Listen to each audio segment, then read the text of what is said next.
Hola, ¿qué tal? Nuevamente con un tema de interés, de mi interés, por supuesto. Y como les decía en el video anterior sobre el copyright, es decir, hasta dónde lo que yo le pido a la inteligencia artificial es mío, por derecho propio. Desde esa perspectiva, obviamente, es mi opinión personal, por supuesto, es mío, es de mi propiedad porque yo instruí a la IA a que confeccionara un documento, lo realizara, le hice correcciones pertinentes y es mío porque tiene las modificaciones, tiene las sugerencias que yo le he puesto a la IA.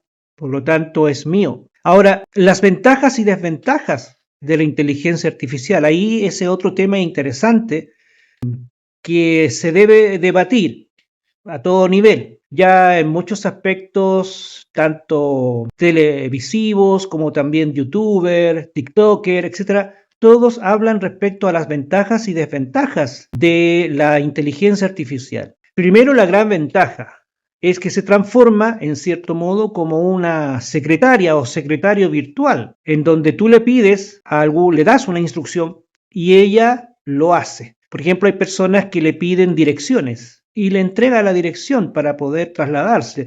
De pronto, ¿cómo llego allá? Y te entrega la información pertinente, el camino o en algunos casos el número o el trayecto de los buses, e incluso te ubica el paradero más próximo para llegar, incluso los minutos de demora, dependiendo del tráfico de la ciudad.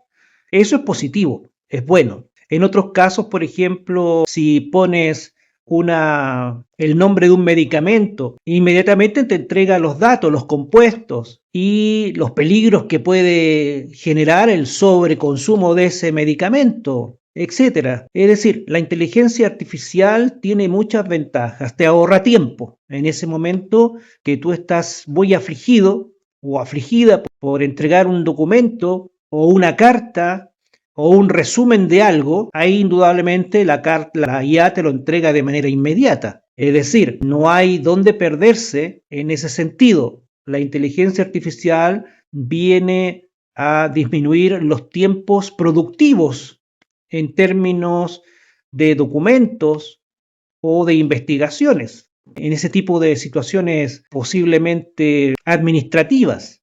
Es indudable que ya para efectos de algo mucho más dedicado y delicado, como sería hacer, por ejemplo, un inventario o algo parecido, ya la cosa es distinta. Ahí tú tienes que entregar datos específicos.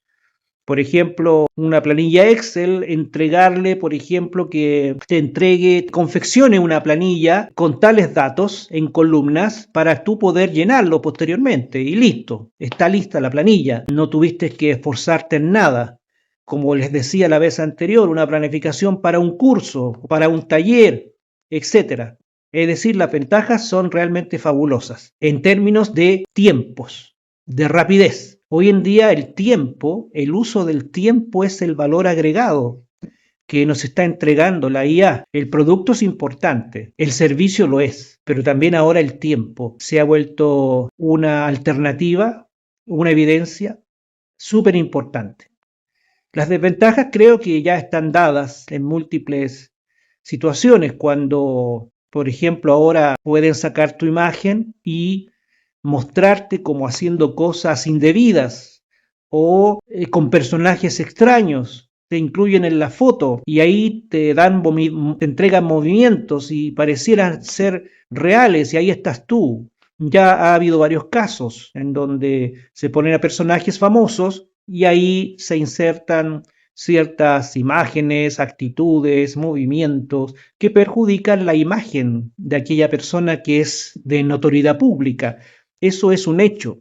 Ese vendría a ser una desventaja. También en la clonación de voz. Tu voz puede ser clonada. Ya hemos visto muchos casos en donde se hacen animaciones de personajes públicos y se pone la voz de ese mismo personaje, pero desde una perspectiva caricaturesca, diciendo groserías o diciendo cosas totalmente opuestas a las que dominio público lo sabe. Entonces ahí viene esta dicotomía hasta dónde es buena la inteligencia artificial y hasta dónde es mala la inteligencia artificial. Ahora, todo dependerá, por supuesto, de la parte ética de cada uno de nosotros. Así como cuestionábamos un poco el derecho de autoría, el copyright, respecto a una actividad, a un documento, a un video, a un texto que hemos elaborado en conjunto con la IA, lo incorporamos a nuestro haber, pues participamos en ello. También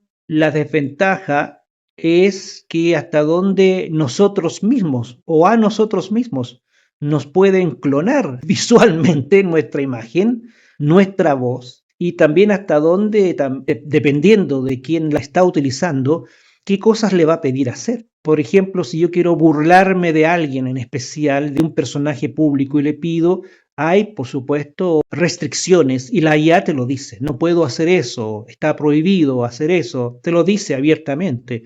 Sin embargo, hay programadores, hay hackers que te dan pistas de ciertos comandos y se salta ese nivel de seguridad y puedes lograr hacer cosas tal vez atroces o encontrar información que en cierto modo no es para generar cosas buenas, más bien es generar cosas negativas que perjudican tu entorno o el entorno de quienes están realizando este tipo de cosas poco éticas. Ahí viene el problema de la IA, hasta dónde la ética debe estar involucrada en esto. Cuando comiencen a desarrollarse ya estos androides o estos robots, en donde ya están operativos prácticamente y la IA está inserta, ¿se ha pensado también en la ética de ese aparato, de esa máquina? ¿Sabrá entender lo que es bueno y lo que no es tan bueno? ¿Lo que se puede hacer y no se puede hacer habiendo seres humanos en su entorno inmediato? Es una pregunta interesante, está planteada en muchas películas de ciencia ficción y eso era lejano, era cine, pero hoy en día está aquí a puertas nuestro y eso es interesante averiguarlo, entenderlo más que nada. Y ahí viene el problema de la educación, hasta dónde la educación, el sistema educativo debe ir más o menos encauzando la formación profesional y escolar desde una perspectiva ética, hasta dónde un escolar, en vez de hacer el resumen con sus propias palabras, con su propio redacto de un texto dado, de un libro dado para leer, hasta dónde sería aceptable que le pidiera a la IA que le haga el resumen o que se lo explique o le entregue tópicos generales para una posible prueba de ese libro y me quedo con eso y posiblemente me iría mucho mejor en la evaluación que aquel que leyó el libro, es decir, hasta dónde es posible de que la IA te favorezca y a la vez te perjudique. Siempre cuento esta historia. Me acuerdo cuando yo tenía 12 años, se nos hizo leer un libro y la verdad es que yo no lo leí, me daba lata leerlo. En la casa tampoco nunca me dijeron léelo. Yo no lo leí y cuando llegué a la clase, al colegio, muchos no habíamos leído porque nos daba lata leer ese libro, nos daba pereza. Por lo tanto, un compañero, al ver esto, nos contó, nos relató la trama del libro, un libro que se había entregado casi hacía un mes atrás. Y él nos hizo el relato, llegó el momento de la prueba, la hicimos y a la semana después, la prueba escrita, todos nos sacamos sobre calificación 6 y él que se había esforzado en leer el libro no sacó más allá de un 4,8, muy mala calificación, bajísima. Y la pregunta era, ¿leyó él completamente entendible ese libro y fue resumiendo cada una de esas partes sin encontrar importancia y desechando otras? Y cuando él nos cuenta el libro, tres grandes ideas y esas tres grandes ideas fueron las evaluadas y él, lamentablemente, no le fue bien porque tal vez encontró más importante otros aspectos secundarios y no las tres grandes ideas que él mismo nos planteó a nosotros.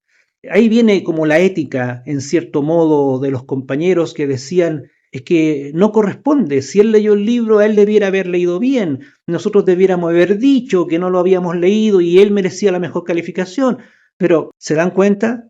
Es un ejemplo tonto, pero fue real en mi época, y yo creo en cuántas partes más será real. Y pienso ya en términos mucho más grandes, o sea, en la formación profesional de mucha gente, en donde eso queda, no sé, relegado al bolsillo y se consta de solamente decirle a la IA que haga el resumen, no se lee el texto conciso para entender entre líneas lo que dice, por ejemplo, una ley, y queda un resumen y queda aprobado por eso, pero no hubo una reflexión, una introspección real de ese documento.